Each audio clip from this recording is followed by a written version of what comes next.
Sebelum kalian lanjut nonton video ini, subscribe YouTube channel Persada Wadah TV dan aktifkan lonceng notifikasinya. Jangan lupa like, comment, and share ke seluruh dunia. Persada Jaya, Persada Mendunia. Assalamualaikum warahmatullahi wabarakatuh. Assalamualaikum warahmatullahi wabarakatuh. Innal hamdalillah nahmaduhu wa nasta'inu wa nastaghfiruh wa na'udzu billahi min syururi anfusina wa min sayyiati a'malina may yahdihillahu fala mudhillalah wa may yudlilhu fala hadiyalah. Asyhadu an la ilaha illallah wa asyhadu anna Muhammadan abduhu wa rasuluh. Allahumma shalli ala Muhammad wa ala alihi wa sahbihi ajma'in. Amma ba'du. Qallahu ta'ala fil kitabil karim. A'udzu billahi minasyaitonir rajim. Bismillahirrahmanirrahim. Qad sami'a Allahu qawlan lati tujadiluka fi zawjiha wa tashtaki ilallah wallahu yasma'u tuhawurakum innallaha sami'un basir. Shadaqallahul adzim. Yang saya hormati Muzabir Muzabirah Pesantren Kiai Haji Ahmad Dahlan serta santriwan-santriwati yang saya cintai dan saya banggakan. Alhamdulillahirabbil alamin. Segala puji bagi Allah Subhanahu wa taala yang telah memberikan kita nikmat iman, nikmat sehat serta nikmat sempat sehingga kita masih bisa bersilaturahmi walaupun tak tatap muka. Salawat serta salam tak lupa kita panjatkan kepada junjungan kita Nabi Muhammad SAW yang telah membawa kita dari zaman jahiliyah hingga ke zaman yang terang benderang sampai saat ini. Dalam kesempatan kali ini saya izin menceritakan kisah seorang sahabat Nabi perempuan yang bernama Khawlah binti Sa'labah. Khawlah binti Sa'labah ialah sosok seorang perempuan sahabat Nabi yang memiliki paras cantik dan jelita. Ia diberi istri oleh seorang laki-laki yang bernama Aus bin As-Samit. Pada suatu ketika diceritakan Aus sedang memperhatikan istrinya yang sedang melaksanakan sholat. Ia terkesima dengan kemolekan tubuh sang istri, terlebih ketika Khawlah sedang sujud. Pada saat itu, Khawlah menolak permintaan sang suami. Dan di saat itu pula lah, sang suami Aus mengatakan kalimat dengan nada emosi, yaitu, bagiku engkau laksana punggung ibuku.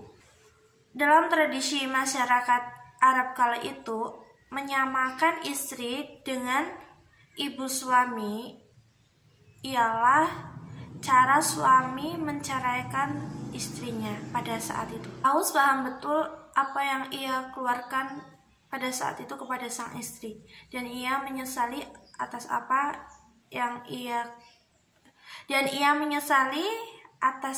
dia ucapkan. Khawlah tidak terima jika ia diceraikan oleh suaminya. Maka ia bergegas menghadap kepada Rasulullah SAW dan mengadukan permasalahan yang telah kini ia rasakan. Ya Rasulullah, Aus menikahiku saat aku masih gadis yang disukai banyak lelaki. Tapi setelah aku tua dan memiliki banyak anak, ia menyamakan aku dengan punggung ibunya. Aku memiliki anak-anak yang masih kecil. Kalau aku serahkan kepada Aus, maka mereka akan terlantar. Tapi jika aku yang mengurusnya, maka mereka akan kelaparan.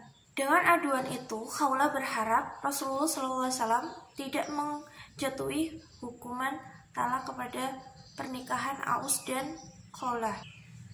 Namun Rasulullah SAW tetap menjatuhkan hukuman talak atas apa yang diucapkan oleh Aus terhadap Khawlah. Khawlah tetap bersikeras dan belum menerima jika ia ditalak oleh suaminya. Rasul, demi Allah, ia tidak mengucapkan kalimat talak. Dia bapak anak-anakku dan dia adalah orang yang paling aku cintai. Allah mengucapkan, engkau haram baginya. Jadilah perdebatan antara Khawlah dan Rasulullah. Khawlah yang tetap bersikeras tidak mau menerima hukum talak, sedangkan Rasulullah tetap bersikeras dengan pendiriannya. Melihat keinginannya yang tidak bisa dipenuhi oleh Rasulullah SAW, Khawlah tidak berputus asa. Bahkan ia mengatakan kepada Rasulullah SAW, baiklah, akan aku adukan masalah ini kepada Allah Subhanahu wa Ta'ala. Maka kemudian Khawlah menengadahkan dan seraya mengangkat tangannya ke arah langit, berseru lantang, ya Allah, aku mengadu kepadamu, berikanlah solusi kepada permasalahan aku melalui lisan nabimu. Di saat bersama, wajah Rasulullah SAW tampak berubah. Adalah turun ayat hukum bahwa masalah Khawlah dan suaminya itu adalah zihar, bukan talak. Ayat yang dimaksud adalah Quran Surat Al-Mujadilah ayat 1-4 yang artinya, sungguh Allah telah mendengar ucapan perempuan yang mengajukan gugatan kepadamu Muhammad tentang suaminya dan mengadukan halnya kepada Allah. Dan Allah mendengar percakapan antara kamu berdua.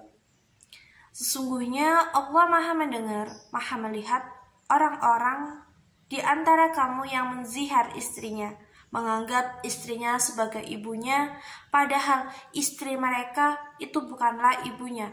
Ibu-ibu mereka hanyalah perempuan yang melahirkannya. Dan sesungguhnya mereka benar-benar telah mengucapkannya suatu perkataan yang mungkar dan dusta. Dan sesungguhnya Allah Maha Pemaaf, Maha Pengampun.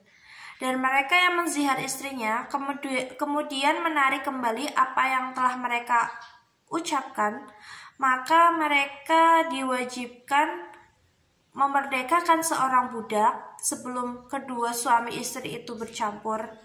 Demikianlah yang diajarkan kepadamu, dan Allah Maha teliti terhadap apa yang kamu kerjakan. Maka barang siapa tidak dapat memerdekakan hamba sahaya, maka dia wajib berpuasa 2 bulan berturut-turut sebelum bercampur dengan istrinya. Demikianlah yang diajarkan kepadamu, dan Allah Maha teliti terhadap apa yang kamu kerjakan. Maka barang siapa tidak dapat memerdekakan hamba sahaya, maka dia wajib berpuasa 2 bulan berturut-turut sebelum keduanya bercampur. Tapi barang siapa tidak mampu, maka diwajibkan memberi makan 60 orang miskin. Demikianlah agar kamu beriman kepada Allah dan Rasul-Nya. Itulah hukum-hukum Allah, dan bagi orang-orang yang mengingkarinya dan mendapat azab yang sangat pedih.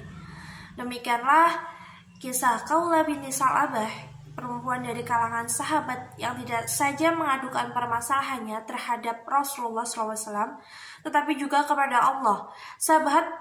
Sahabat perempuan yang aduannya didengar dan dikabulkan oleh Allah Subhanahu wa Ta'ala. Dan karenanya lah terbentuklah sebuah hukum zihar dalam syariat Islam yang termuat dalam Quran Surat Al-Mujadilah ayat 1-5. Itulah yang dapat saya sampaikan, kurang lebihnya saya mohon maaf apabila ada tutur kata yang kurang berkenan. Kesalahan datangnya dari saya dan kebenaran hanya milik Allah Subhanahu wa Ta'ala. Kurang lebihnya saya mohon maaf. Nun wal qalami wa ma yasturun fastabiqul khairat. Wassalamualaikum warahmatullahi wabarakatuh.